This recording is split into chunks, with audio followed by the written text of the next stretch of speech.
গর্ভবতী হয়েও সামাজিক বেড়াজালকে বৃদ্ধাঙ্গুলি দেখালেন এক নারী কনস্টেবল। গর্ভবতী হলেই যে নারীরা কঠিন কাজ করতে পারবে না এমন চিরায়ত প্রথাকে পেছনে ফেলে অনন্য এক কৃতি গড়েছেন ওই নারী কনস্টেবল। জিতে নিয়েছেন ব্রোঞ্জ পদকও।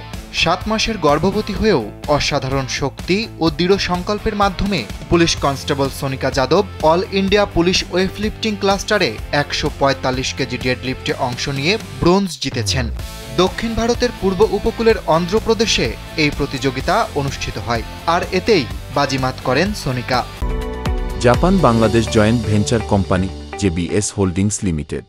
এছাড়া অনুষ্ঠিত এই প্রতিযোগিতায় সোনিকা যাদব ডেডলিফটের আগের স্কোয়াটে 125 কেজি ও বেঞ্চ প্রেসে 80 কেজি তুলেও সবাইকে চমকে দেন।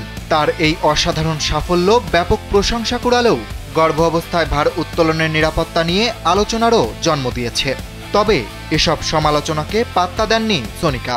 তিনি বলেন, ডাক্তারের পরামর্শে থেকেই এই অসাধ্য সাধন করেছে সে।